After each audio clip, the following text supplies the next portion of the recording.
साहिब कमाल गुरु गोविंद सिंह जी के लखते जिगर साहिब यादों की लासानी शहादत को याद करते हुए गुरु ग्रंथ साहब की गोद में विराजमान संगत रूप में मैं सभी संगत से निवेदन करूंगा कि वाहिगुरु जी का खालसा वाहिगुरु जी की फतेह जो बुलाई जाती है वो हाथ जोड़ के अभिनंदन किया जाता है। पर साहिब जादू ने जब दुश्मन की कचहरी में ये फतेह बुलाई थी ना, तो उनके सम्मुख हाथ नहीं जोड़े थे, एक हाथ ऊपर करके नारा बुलंद किया था। तो मैं कहूंगा कि आज उसी सिचुएशन में हम लोग फतेह बुलाएं। मैं निवेदन करूंगा वाहिगुरु जी का खालसा वाहिगुरु जी की फतेह। बहुत बहुत धन्यवाद। मैं अपनी बात थोड़ी सी पीछे से लेके चलना चाहता हूँ कि गुरु नानक देव जी के आगमन के साथ ही समाज में एक ऐसी विचारधारा प्रकट हुई थी जिसने समाज के दबे कुचले वर्ग में आत्मसम्मान से जीने की प्रेरणा ली थी। सभी आडंबरों से ऊपर उठकर केवल एक परमपिता परमेश्वर की बात को माने, उसके पश्चात कीर्त करो, नाम जपो, बांट के खाओ के सादे उपदेशों से संगत व्यक्ति प्रभावित हुई, संगत उनसे जुड़ने लगी। इसी क्रम में गुरुओं ने आगे काम करते हुए पांचवें गुरु ने, जो गुरु नानक ने दुनिया भर के कोने कोने से महापुरुषों की वाणी कथ की, उसको गुरु ग्रंथ साहब का स्वरूप दिया। हुकूमत को ये चीज बर्दाश्त नहीं हो रही थी कि संगत उधर प्रभावित हो रही है, लोग जा रहे हैं। जहां की अपनी किताब में इसको झूठ की दुकान कहता है, वो कहता है कि इस झूठ की दुकान को जल्दी ही बंद करने की जरूरत थी। इसी क्रम में गुरु अर्जन देव जी की शहादत होती है। उनको कहा जाता है कि गुरु ग्रंथ साहब ने ये चीजें भी शामिल करो, पर गुरु ग्रंथ साहब ने ये चीजें शामिल ना करके गुरु अर्जन देव जी की शहादत होती है। इसी क्रम में और भय पैदा करने के लिए हुकूमत ऐलान कर देती है कि कोई गैर मुसलमान व्यक्ति पगड़ी नहीं बांधेगा, जो कि हमारी भारतीय संस्कृति का एक अंग था। कोई गैर मुसलमान पगड़ी नहीं बांधेगा, दरबार नहीं लगाएगा, जूती नहीं पहनेगा, शस्त्र धारण नहीं करेगा, घोड़े पे नहीं बैठेगा, झंडा नहीं फहराएगा। उस समय मात्र छठे गुरु हरगोविंद साहब की उम्र 11 वर्ष थी। पर मैं अगर ये बात बताऊं तो सबका मन करेगा कि उस दिन को तो भारत को संविधान दिवस, स्वाभिमान दिवस के रूप में मनाना चाहिए। गुरु हरगोविंद साहब ने गद्दी पे बैठते कहा भी अब से पगड़ी बांधने की बात नहीं, अब हम पगड़ी सजाएंगे आज से। पहले 5 गुरुओं ने तो सिर्फ सिंपल सी पगड़ी बांधी, छठे गुरु ने कलगी भी लगानी शुरू की और मोतियों से इसको सजाना भी शुरू किया। वो कहा भी तुम कहते हो कि दरबार नहीं लगाएंगे, हम श्री अकाल तख्त साहब बना देंगे जो दिल्ली के दरबार से 6 इंच ऊंचा बनाएंगे। तुम कहते हो झंडा नहीं फहराएंगे, हम झंडे परमानेंट स्थापित कर देंगे। शस्त्र धारण नहीं करेंगे तो शस्त्र हमारे जीवन का, शरीर का अंग बन जाएगा। उसको भी उन्होंने शामिल किया और गद्दी पे बैठते उन्होंने कहा संगत से कि आज से मेरी खुशी लेनी है तो अच्छा शस्त्र, अच्छी जवानी और अच्छे घोड़े पेश करो, अब हम जुल्म नहीं सहेंगे। इसी क्रम में हम सबको मालूम है कि औरंगजेब की कट्टर धार्मिक नीति के तहत जब हिंदू धर्म पे उसने हमला किया, जबरन उनका धर्म परिवर्तन की बात की, तो गुरु तेग बहादुर जी की शहादत हुई। मैं तो उस गुरु साहब के बच्चों की आज हम बात करने जा रहे हैं जिन्होंने बचपन में बाप की कुर्बानी दी और बड़े होने पर बच्चों की कुर्बानी दी। ऐसा उदाहरण दुनिया में कहीं नहीं मिलेगा। आइए मैं मुख्य बात पे आ रहा हूं, जो आज की घटना की बात कर रहे हैं हम लोग। ये दुनिया में अद्वितीय,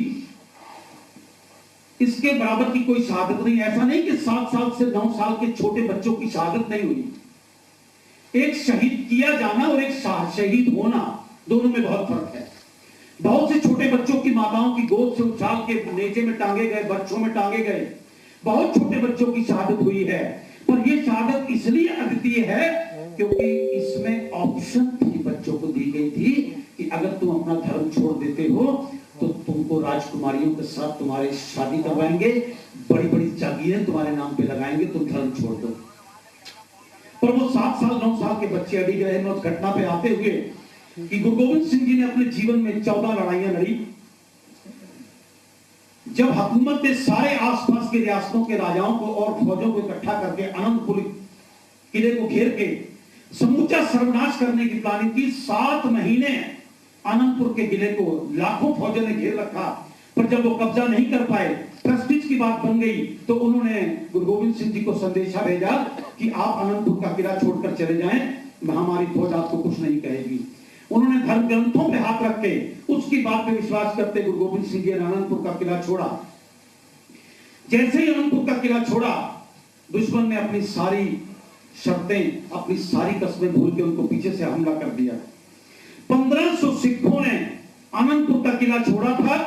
सरसा नदी का बहाव इतना तेज था कि उसे पार करना भी एक बहुत मुश्किल थी, क्योंकि ऐसा नहीं कि स्विमिंग कॉस्ट्यूम थे, चोले लंबे वस्त्र पहने थे, शस्त्र भी अपने संभाल के रखने थे। ऐसे में नदी से पार करना, जो इतिहास लिखता है कि चमकौर की गढ़ी में 40 सिंह पहुंचे, इसका मतलब 1460 लोग सरसा नदी के किनारे की जंग और सरसा नदी की भेंट कर गए।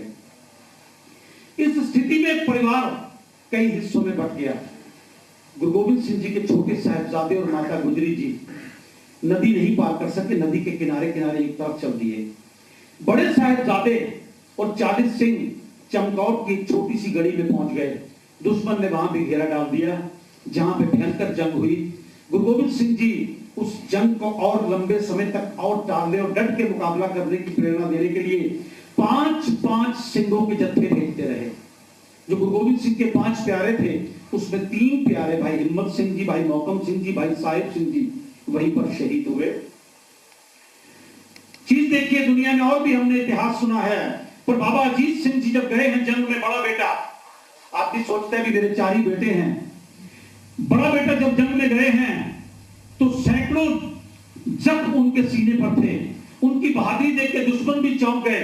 चारों तरफ से जब उन पे हमला किया, गुरु गोविंद सिंह जी के बड़े बेटे जब जंग में शहीद हुए हैं, तो गुरु गोविंद सिंह जी का लेवल सोचिए। उन्होंने गढ़ी में बैठ के बेटे को शहीद होते हुए देखते हुए जोर से जयकारा लगाया, बोले सोने कल्पना कीजिए, बड़ा बेटा शहीद हुआ। मैं सोचता हूं मेरे जैसा बाप होता भी, जिसके छोटे 2 बच्चे गिरफ्तार हो चुके हो, बड़ा शहीद हो गया हो, छोटा रह गया, एक को तो बचा लूं, पर दूसरे जिनकी उम्र 14 साल है, बाबा जुझार सिंह जी आके पिता से कहते हैं कि पिता मैं भी जंग में जाऊंगा।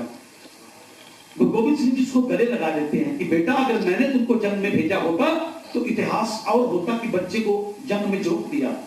मुझे ये खुशी है कि तुमने कहा है कि मैं जंग में जाऊंगा। इतिहास कहता है कि जितने चाव से बाबा जुझार सिंह जी ने कहा मैं जंग में जाऊंगा, गुरु गोविंद सिंह जी ने उससे दुगने चाव में एक बाप होने की हैसियत से सोचिएगा उसे सुसज्जित किया शस्त्रों से। इतिहास कहता है कि किले के दरवाजे के पर जो सिंह खड़े थे उनको निवेदन किया भी आप हट जाएं, बेटे को मैं विदा करूंगा। मेरी गिनती के हिसाब से 4था बेटा है, सामने लाखों की फौज है। उस पिता के बारे में सोचिए भी, कौम और धर्म के लिए बच्चों की कैसे कुर्बानी। और उन्होंने बेटे को घोड़े पे बिठा के किले का दरवाजा स्वयं खोला और पीठ पे हाथ देके कहा बेटा जाओ। और जब बाबा जुझार सिंह जी के भी कहते हैं, जब लड़ाई करते हुए जब उन्होंने कृपाण दुश्मन के डाली, वापस नहीं निकल पाई, चारों तरफ से घेर के जब उनको भी शहीद किया गया, तो गुरु गोविंद सिंह जी ने दोबारा वही काम किया। कौन सा? जो मैंने बोला